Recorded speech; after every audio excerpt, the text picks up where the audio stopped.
So everybody, welcome to the June edition of the Cerini Nonprofit Connection.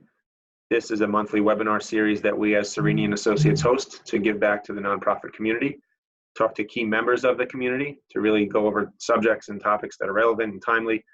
I'm not Ken Cerini. Ken Cerini is off on a mountain somewhere. The life insurance policies are in place. We hope he's safe and sound though. Whenever Ken goes away, we all take a collective deep breath. But I'm happy to fill in. I'm Matthew Burke. I'm a partner at Cerini and Associates. I've been working with Ken for basically my entire adult life, and I'm happy to fill in for him today. Hopefully I do him proud. New York is starting to open up. Obviously, we've all been faced with this quarantine and the pandemic, COVID-19. We have someone with us here today who's very in touch with the nonprofit sector in multiple ways. Theresa, the president and CEO of United Way of Long Island. We're hoping she can shed some light on how she sees the nonprofit sector as a whole and United Way itself facing and faring with the COVID-19 and as New York State starts to reopen. What are some of the trends and things that we've learned from that and how we can move forward? So Theresa, thank you for joining us today. Thank you, Matt. Before we get started, tell us a little bit about United Way of Long Island. I mean, most people on the call, I'm sure, know what you do, but for those that don't, give us a little bit of background there. Sure. So good afternoon to everybody. Hello to all my colleagues, and Godspeed to all of us for the past 3 months and the next months going forward. But the United Way certainly has been very busy throughout the years, helping families in the way of inadequate education and then getting folks better educated, job training programs, access to healthcare, and just a variety of financial stability initiatives that are helping to lift families out of poverty. So where we would have been 20 years ago as an organization, mostly as a re-granting organization, about 10 years ago, we changed that dynamic. And pretty much today, I'd say about 75% of what we do in the organization is direct signature programs in partnership with other organizations, as well as still have a re-granting function to a group of 100 great, organizations providing funds for their operations and some of the programs and projects that we're collectively involved with trying to make an impact together. So we're a little bit of a hybrid, and we are very busy now and doing a lot of direct support work for families across the region. So as a re-granting agency, a quarter of your mission, if that's what it is, you do get to interact with a lot of nonprofits, and I know you have a nice sized board with key individuals from all over. So you definitely have good, unique insight into what's gone on in Long Island so far and how it's coming out of it. How specifically has the pandemic affected United Way and its operations zone? What have you done to combat that? So, operationally, our fiscal year ends June 30th. So this unfortunately would have been the fourth quarter. And it's the fourth quarter of our operations where we pick up about 40% of the cash because we have a very active event in May, which we raised about $900,000, which we didn't have. And then we move into September running an insurance industry event also that raises probably $300,000. And as you can imagine, still a fair amount of the United Way's revenue comes through a workplace payroll deduction, employees giving generously through their paycheck. So when we take a look at March, April, May, and June of having that disruption, that significantly is causing about a $2 million deficit in our fiscal year, June 30th. But we've planned for that very early on. I would say by March 30th, we sort of understood that our impact would be a little bit different because we've got both the event space and revenue that's relational to employees who weren't necessarily in their workplace and those campaigns weren't running. So we came up, operationally with what we needed to do to get through to this fiscal year, and now working and have been working the past 2 weeks on budgets and budget scenarios and doing that work quarterly. And a quarterly budget framework rather than an annual framework going forward, to take a look at the year in 4 quarters and adjust as we go forward, because we think there will be further disruption, and certainly looking at a lot of the expenses, and in our business it's people, which is really unfortunate. It's people in healthcare are the two big numbers for us in an organization. So it's trying to figure out how to get a lot of our people onto the new grant work that we're doing, and get the competence moving in another direction. As part of that, and obviously the Congress and President put out several stimulus packages, did you avail yourself to the PPP program or anything like that? Have you been active there to try to keep things afloat and close some of that budget gap? Yeah, we were awarded a little more than $600,000 to keep things moving for I think a 3-month period of time. And we'll probably use 60–70% of that in this fiscal year and 30% next fiscal year, since it was extended.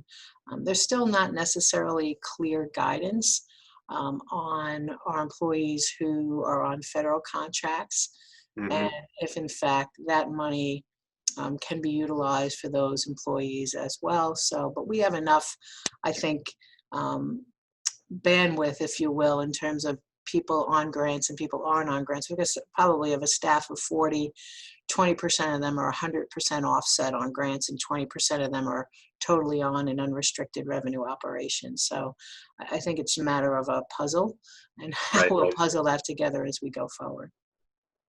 It's definitely an issue. We're getting a lot of questions from our nonprofit clients who are heavily state and federal funded. You have a good diversification, whereas they might not. So they don't know if they're going to be allowed to double dip, so to speak, from the PPP loan money and on their own state contracts, because presumably you would think that you couldn't, but some agencies are allowing it, others are not. And there's just no consistency. And it just seems that what was pushed out really wasn't designed for the nonprofit sector. And now the world is trying to catch up and figure out how these PPP loans really work administratively and how it will affect reporting, future budgets, and so on. So I'll tell everyone that's listening to stay tuned. There's a lot more information that still has to come out about the PPP loans and everything else that's been going down to try to keep the business afloat. Once we get past that point and businesses are operating effectively and back to the way they were, then we have to deal with the reports and the audits and everything else that come along with it. Absolutely. So in the last 3 months, United Way, like most organizations, been heavily affected operationally too. So it's not just fiscal. How have the operations and working remotely and virtually and all of that, these other new concepts, how has that been integrated into United Way's plans now, and how will that affect your future operations? So Matt, we've got a few individuals on staff with really high competency on technology, which we're really fortunate. And I think that, we possess that skill internally, and also have an outside provider that has helped with all the equipment and getting everybody up to speed in their homes, remote. And about a third of the operation will stay remote long term. And the other 2/3 will rotate and have started coming in a little bit. Even though we were classified essential from the beginning of time, there may have been 2 or 3 of us in here every day since March 10th. The rest of the staff just starting to come back in groups of 10, and operationalize a little bit differently around some different projects. But I would say that the technology and the business continuity of the operations, having really good relationships with our banks and our auditors, the treasurer of the organization, some of the board members. I mean, those things are really important as we struggle through making some decisions and how to access cash, and whether we were going to pull on lines of credit for the short term, or how we were going to utilize some of the fundraising dollars that we've raised, because we couldn't stop. On day one, it was sort of like knowing that we were going to lose a couple $1 million. We went out and really hard with a few different campaigns, United Together, Born United, a lot of very good projects that would then also give us some administrative support to make sure we could keep everything moving forward. So we raised about $2.5 million collectively between private contributions and now getting a lot of block grant money. We have a very significant proposal into the Township of Hempstead to help seniors. We have a safe at home strategy. So we've developed a lot of new tools in our engine very quickly in order to keep the operations moving forward without a big cash disruption. It really will likely hit us 12 months from now when we're sort of through the cycle of where we are, and then figure out how do we lift the operation back into like an $18 million organization, because we've now coming into about a $16 million position after this June 30th. So I think it's important for all organizations at any level that board members are on a journey with you. And we've got a large group of members. We've got about an executive committee of 10 or 11, and I rely on that group. And I probably with the chairman twice a week on the phone. He's a great attorney, and just trying to, even now, like with employees coming back and who has certain situations, and how to mind through and think through running a business and being a good employer and staying in line with the CDC and staying in line with New York Forward, or whatever the program is being called today, and just trying to, and we have a lot of tenants in the building too. We have 6 different tenants. Everybody's paying, and so we've got a little bit more of of decision making on behalf of a larger group. And then certainly with the organizations that we fund, we did a lot to try to get them together on calls, and have done a few calls together, and now have like a mentoring group functioning of people who are previous executives of organizations who have stepped forward and say, hey, if anybody really needs some help in these specific areas, we'll go ahead and make sure that we convene smaller groups to get executives engaged at the level they want to be engaged in. So I think we've operationalized as well as we could for the short term. It's really the long-term operational look that we've got to now start paying attention to. So you mentioned smaller organizations that you may even rent to in your building, and obviously you support through your regranting programs and others. What advice do you have for the smaller organizations that don't have cash reserve levels that United Way may have, don't have the depth of the board that maybe you have? And I know you have your finger on the pulse in the community and the nonprofit sector in general. What are you telling them, and how can they manage through these tough times and come out on the other end still alive and thriving, really? So I think most organizations, not necessarily relative to size, right, from a relationship and a stewardship side, it is really, really key, because never before and never again will our workforce be as essential as it is today. And it's really important to advocate for your mission and your organization like you've never had before, because you've got a lot of elected people out there who I think want to do the right thing in bringing money down into the region and distribute those dollars. And but a lot of times there's a bottleneck, and then there's allocations made, and there's not really well thought out to formula.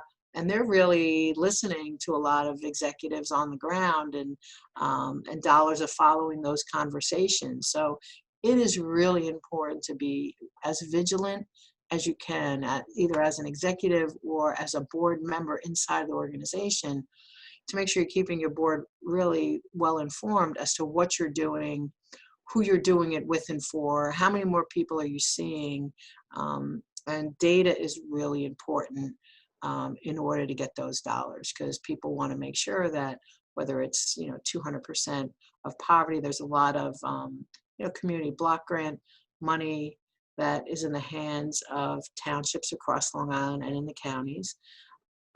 There's rules, and you got to really understand, and you don't have to be a big agency to get that money.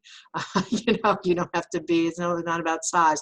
It's really about stating a position in a, you know, in a couple of pages. And if it's work on behalf of 100 families or 50 families, you've got to put those applications forward. And certainly private philanthropy helps always. Can't do it all.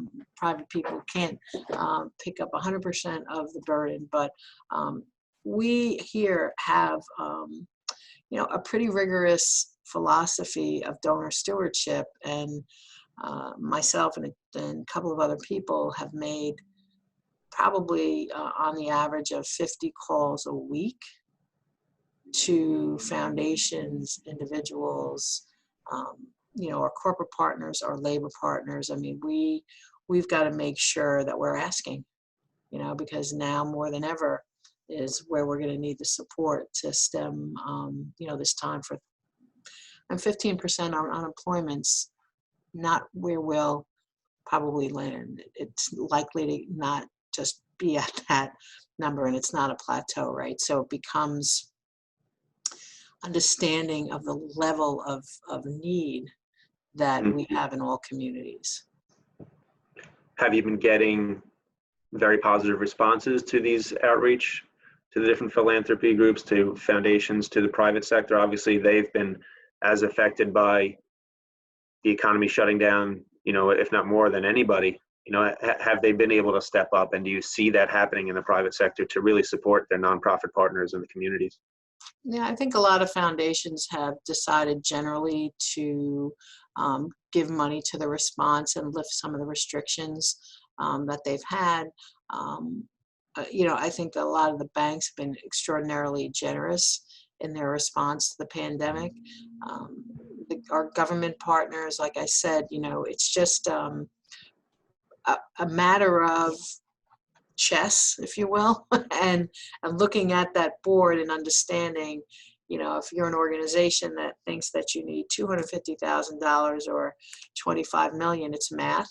And it's about how do you line up who's in what bucket in order to try to generate a response. We've had some foundations give us matching funds, which have been very helpful to promote, you know, other people being involved, and give $1,000 for the first time. We had Steve Israel early on, very early on, former congressman, call us, and he came up with an idea, and it was help for the healthcare responders, a chicken soup fund, and it was a really cool, catchy name. And he got Ben's Kosher Deli to agree to deliver anywhere, and we started that like March 15th. It was right off the bat, and raised about $50,000 for that effort, and it's morphed into also helping healthcare workers and folks in nursing homes and all throughout, people with disabilities. So it's really started a place, and it's, you know, makes a left and a right, and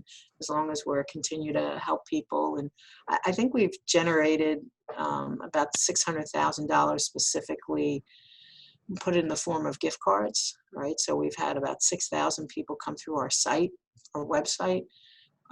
We partner with Department of Labor's directly with their links with unemployment, people who are unemployed on the front end who could not get their checks. And then we coordinated a group of 30 organizations and put another $500,000 directly in gift cards in their hands for their clients who we knew that weren't going to be able to access, you know, our website conventionally, from a conventional space, and or people who were undocumented, who weren't going to necessarily get the support, whether through an unemployment check or any other federal source of money that was out there. So, you know, in that first month, we did a lot of thinking, and the thinking was based upon our history and understanding what we went through with Superstorm Sandy, and, you know, with 2008, and then going all the way back to 9/11.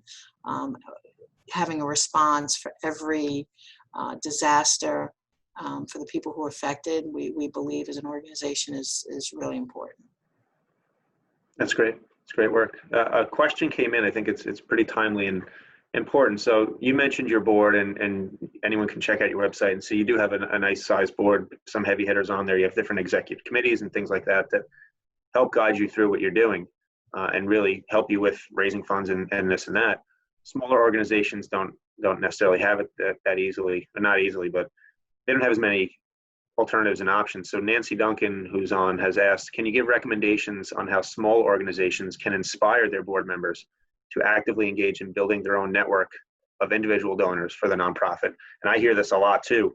A lot of boards, they have great intentions and they don't always follow through, or they don't know how to follow through on helping raise funds for the organization to help keep them afloat, especially now when it's most needed. So, Nancy, no matter big or small, it's people, right? And so when I became the president here 11 years ago, we had maybe 20 members and now we have 50.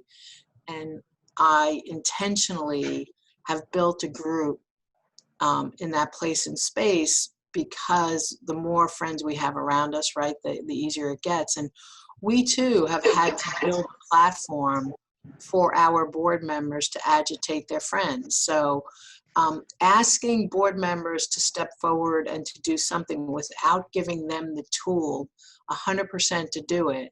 So here's the letter, here's the social media push, here's the link. And if you're an organization that doesn't have that capacity internally, I think especially at this time, interns, a lot of young people in college are looking for something to do, and calling, whether it's Suffolk Community College, Nassau Community College, Post, any of the universities. We probably have maybe, 8 or so interns now who've started already with us. And we have them on different projects. But for board members, you really have to create the tool, and then it is the follow-up of, do you need help? Can we help you, link it, push it out together? And your board chair does play a role in that. Let's come together and we're sitting on this board, and then have that really responsibility and that heart to want to help to make this succeed. And if you need help, Nancy, in terms of maybe reaching out for an intern, you can offline, Matt, I'm sure you have my information. Yep. Get in touch with me and we'll figure out maybe how to help you go down that road, especially from creating a social media platform that you may not have, that board members can find it easier to connect to their friends and have their own campaign for you. Okay, thank you. So now we've been through the quarantine. We're in the process of reopening, whatever that may look like, and we're hoping to get back to normal, whatever that may look like. So as we're emerging from this, what do you see as the largest issues that are facing the sector today as reopening continues along this path? So reopening is for all of us, a level of when and how and priorities in that starting place and that set. So, for the sector, it's a question that's really tough for the sector because we're all very different in different communities, and some of us have been open 100% day one, right? And just trying to make that through in that transition. I for sure have to say that you got to reopen safe. You got to be safe and smart. We have a lot of people in the field who are really eager and want to, get back to work and get all their staffs back to work, but don't necessarily follow protocol. And here again, this is where your board becomes important. I mean, we went and got 3 or 4 drafts of plans for reopening from other organizations, and we looked at them. I mean, some of them were like, 10, 15, 20 pages long, but we took what we thought was relevant to our group since we are a landlord as well.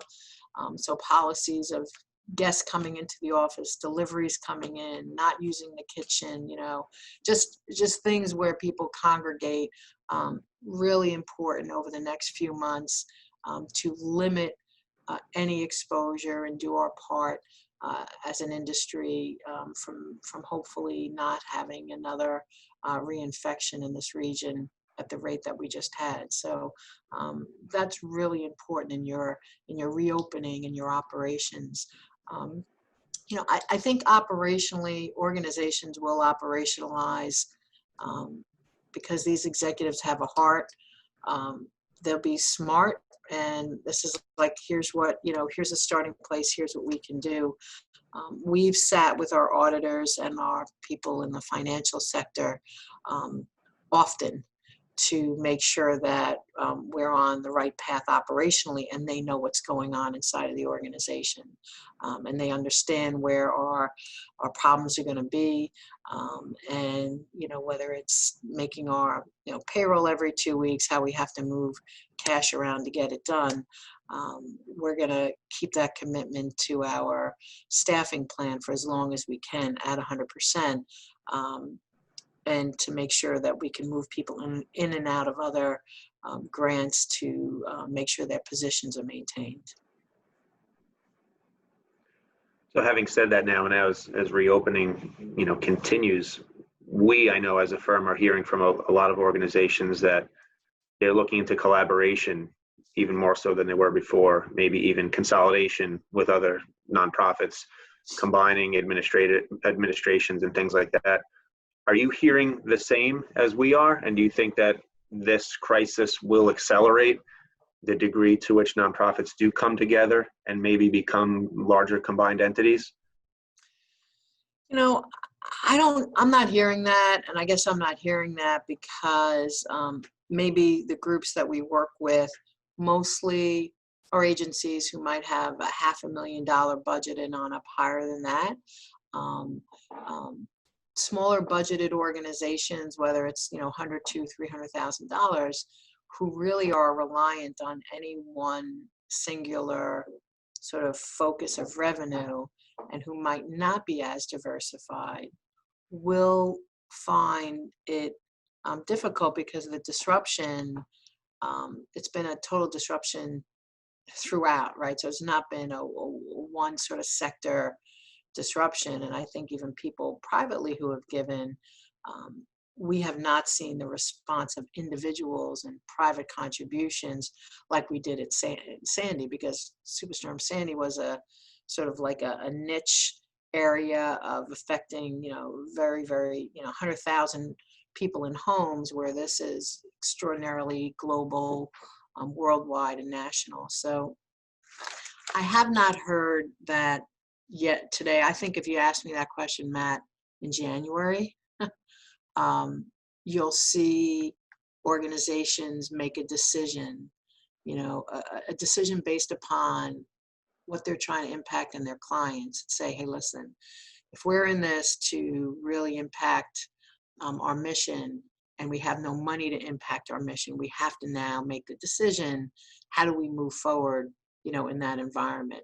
And having strategic partnerships, whether even for a year, which you see organizations do, doesn't necessarily mean you disband your 501c3 and tie everything up in a bow and say it's over for that chapter. I mean, sometimes it's a different chapter, a year or 2 years out from now, and the book reopens, and organizations can sort of reclaim, if you will, their independent status. So I do know that there are a lot of organizations, not necessarily smaller either, mid-sized organizations just right. doing work differently. Okay. It's in the news. Other states are having these second outbreaks, or maybe really first outbreaks. We just got hit with it first. How are you positioning yourself with United Way, and what are you hearing the industry is doing to help set themselves up in case the worst happens and there is another second wave that comes here, maybe to a lesser extent, but still something severe that affects us again? Yeah, I think the communication link through the Long Island VOAD, Voluntary Organizations Active in Disaster. So the Health and Welfare Council have that responsibility. And they convene usually about 100 to 150 organizations twice a week on a call, and have everything from federal, state, county, and then local government, and people understanding what's really happening, whether in their town or village, and then on up, from that point. And I'm not sure the question of, withstanding another 3 months or 6 months or 9 months. I think that forever, our business has changed, because clients are not necessarily in the same place and space as they were 4, 5, 6 months ago. And if you just take a look at, like, if you're an organization that deals with people with medical conditions or chronic illness or seniors or autism, I mean, that has changed for a very long period of time, how you're going to work with those clients. So an organization might think, hey, yeah, September after Labor Day, we're just going to be open for business, but you'll be open differently, because I don't think that people are going to be coming in and out of your door so quickly. And a lot of remote services are still going to need to be prevalent. And people's ability to go in homes and do home visiting. And I see that changed for a significant period of time until, God willing, there's a vaccine. I just don't think that it changes. It's going to incrementally shift, but I don't think that we're going to be, hey, we can plan a way back in the way it was in 2019 until we hit that vaccination that gives everybody a level of safety, if you will, that, okay, I have an ability, God forbid I get this virus. There's a way that it's not going to take my life. Do you see some of these virtual elements staying regardless if we have a vaccine or not, that more of these virtual visits and things like that from a service standpoint, and even administratively working in a more virtual manner, you think that's here to stay? I think it's going to be integrated. I mean, I don't think it's going to be at the level of 100% that I spent the last 3 months, but I do believe it'll be integrated. Like, I know my staff here, the Ryan White team, who manages the federal funds for AIDS, HIV services, that team will stay remote with their 30 contracts. They do a lot of work with hospitals and different organizations. And quite frankly, that group probably could stay remote for a very long period of time. They've been extraordinarily effective. Technology has really driven their path.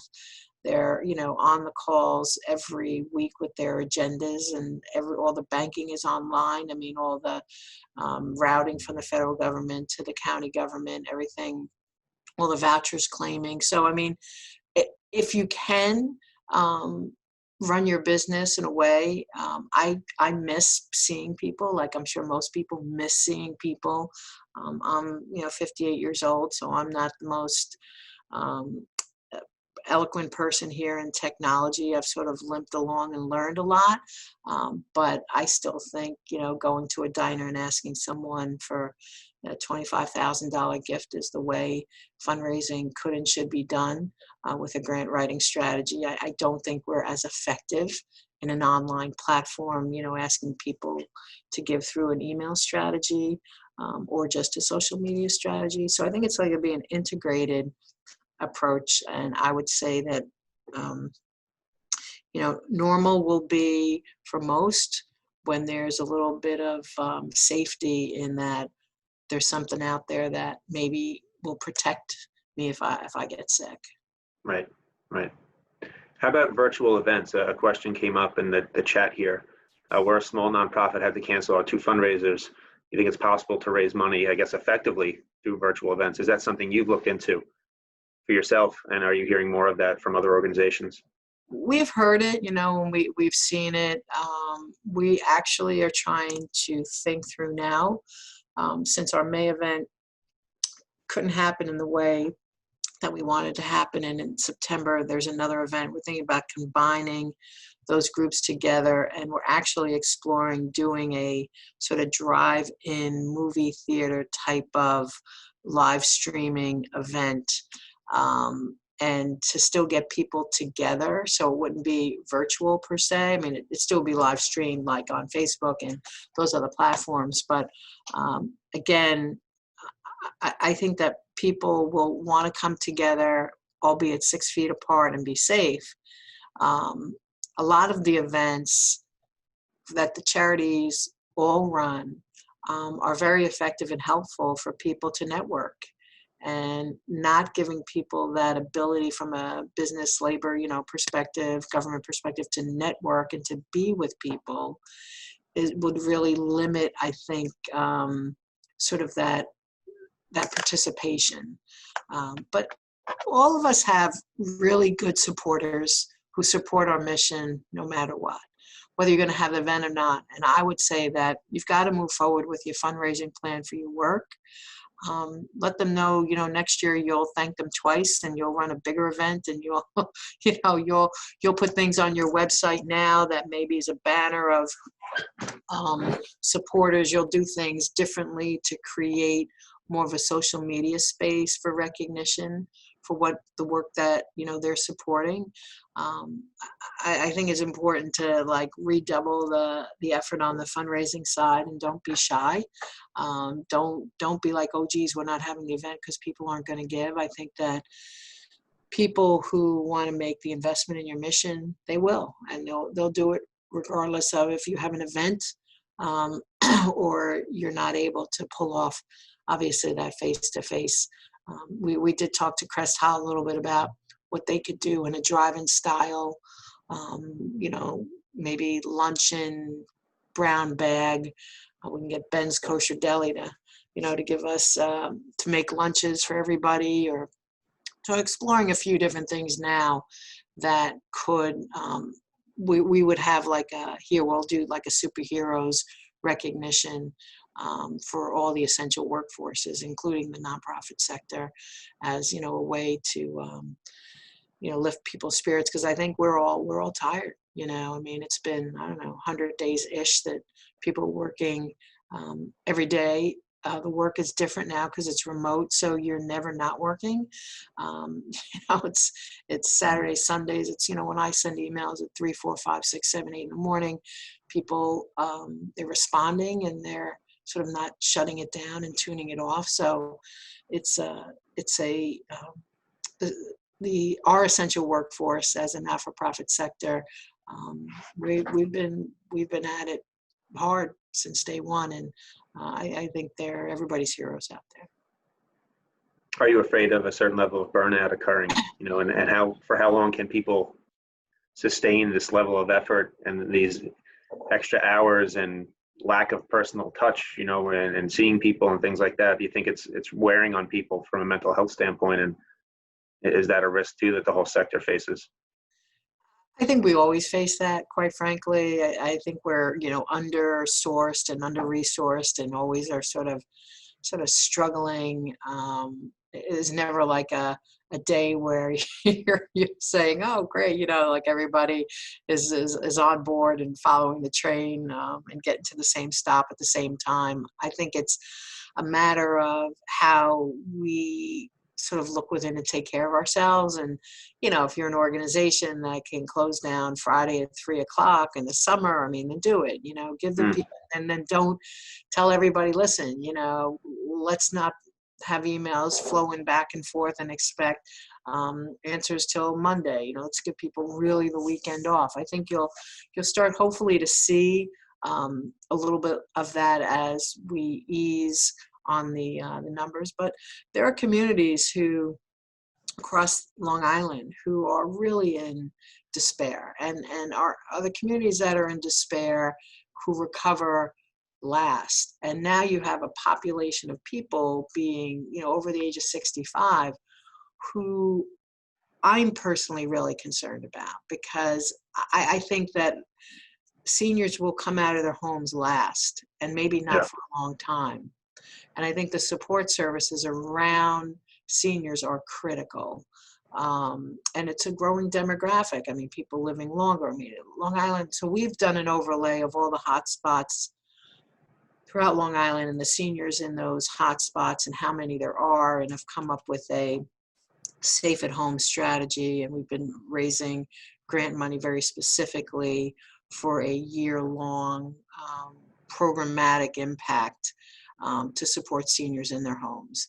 and we're aligning a lot of agencies around that strategy to really do the impactful work that they do. So again, we're trying to lead from a place of going out and raising money, bringing federal money into the region, into these projects, and making sure, organizations like Voluntary and Pronto and a lot of agencies throughout Suffolk County between Brentwood, Central Islip, and North Bayshore, which have been very, very hard hit, to communities in Huntington Station and Wyandanch and North Amityville.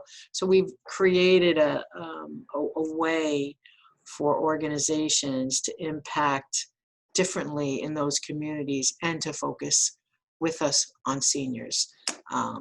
Because I'm fairly concerned that would be, if there was then a reemergence of these numbers, we have got to protect seniors better the second time around.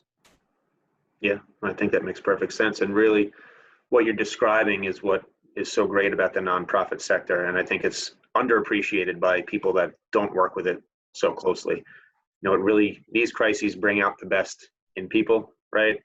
And I think nonprofits really exemplify that more than anybody in terms of bringing everybody together, identifying issues, going to bat for people who can't really go to bat for themselves. And I think that's really noble, what everybody's doing right now.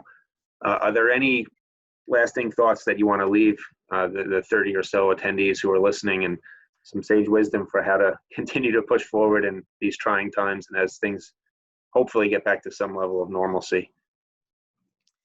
I mean, I don't think it's such wisdom. I think it's more of just we all collectively together, work hard and figure it out. And the more support that we're able to provide every organization on that journey, the better Long Island will be. The better Long Islanders are able to identify with, an organization that they trust, that's on the ground doing that work for them in that region. And whether it's in, Roosevelt or Uniondale, there's a lot of great organizations with heart that leads the way. And people understand that. I mean, everyday people who are struggling understand that. And even if you struggle for the first time, and personally, my dad during this time, he had to go to St. Francis Hospital. He's 91. He had to get a stent put in. And I was back and forth driving him 3 or 4 days in a row. And I had some time, and I was driving around Manhasset. And even in a community, in a high wealth community, the level of people who were waiting at the church for that pantry to open in cars that were $40,000, $50,000, $60,000 vehicles, were waiting. You can see the level of despair that families are under. So now we know as a sector, right, we've got people who are struggled, who have always struggled.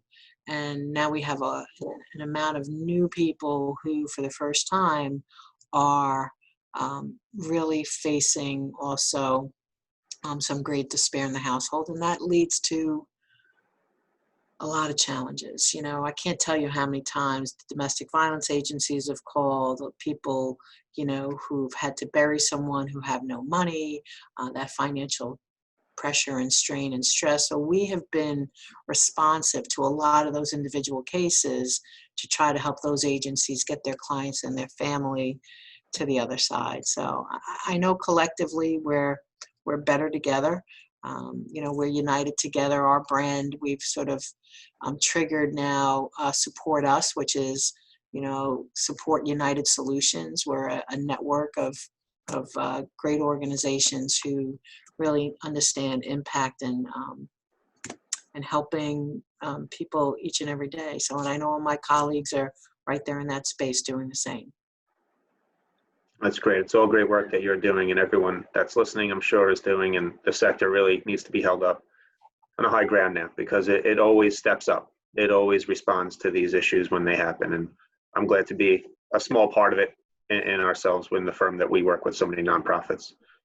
Is there anything else you'd like to add, Theresa? It's No, Almost I wrapping up think here. I'm mentored out.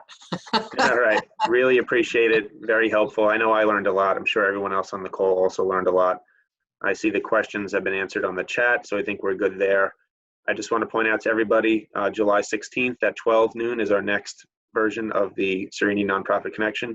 We'll have two guests then, Jane Brody, CEO of Vicus Partners, and Ambar Margarita of SpaceSmith. Both will be talking about real property strategies coming out of this post-COVID nightmare that we've all been dealing with. So Theresa, again, thank you very much. If anybody else has any questions after this, feel free to reach out to us. We'll be happy to coordinate. Thank you, Matt. And thanks the best to Ken and your group. Appreciate being on with you today. Thank you. Very much. Thanks. Take care. You too. Bye, everybody.